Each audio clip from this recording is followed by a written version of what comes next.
Hello and welcome to the trade setup. In this video we are looking at Robinhood, and I have to say this is quite impressive to see the sentiment on this chart change from this strong downtrend to an opposite reaction, even stronger uptrend is quite decent, quite something to behold.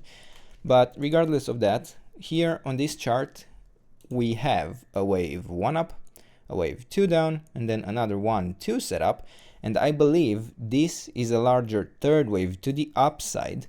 And then once this third wave is complete, which I don't believe it is, I will provide the support zone that would tell us if it breaks that the third wave would rather be considered complete, and then we would be looking for a fourth, a fifth, and then another 4-5 pattern to actually complete this larger wave 1 to the upside.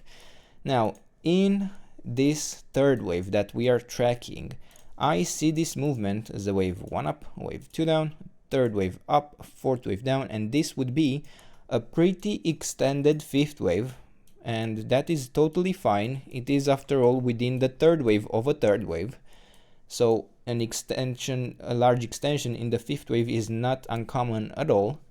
And still within this fifth wave I would count this as a 1, 2, 3, 4, 5, where I would be looking for at least another high before I would consider this fifth wave actually complete. Now a support zone that I would be looking for in this wave 4 would be, let's see, between $94 down to around $73.3.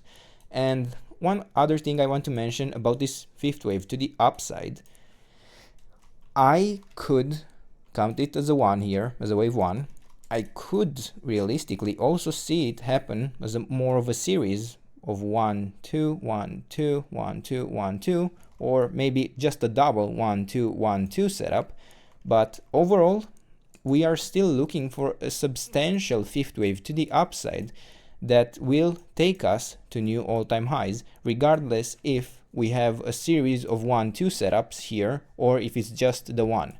And remember that if we have the series, we would expect after this fourth wave the fifth wave that we expect anyway, but then we would have more 4-5, 4-5, 4-5 before we actually complete this fifth wave. Now I won't bother too much thinking how many 1-2 patterns we have here. I will provide the support zones whenever I find it possible, and when we actually break the support zone for another 4-5 pattern, that's when we know that this third wave to the upside has stopped and we are looking for a more substantial correction to the downside in a larger wave 4. So for now, looking at the chart, I believe the wave 4 may have started. I wouldn't be too surprised if we push directly higher still even now, but yeah, I think we actually broke the 50% retracement here. Yeah, we did break below it, we did push back up, but yeah, the probabilities rather suggest that we are in the fourth wave to the downside. If not, we would only need to slightly readjust the support zone when the time comes for a new high to be struck and start a larger correction in the fourth wave. So for now, these are the levels. This is the trade setup. I hope you enjoyed the video, and if you did, don't forget to subscribe and let me know what else you want me to cover, and I'll do my best to do that in the days and weeks ahead. And until then, I hope you have a nice day, and I hope to see you in the next video. Bye bye.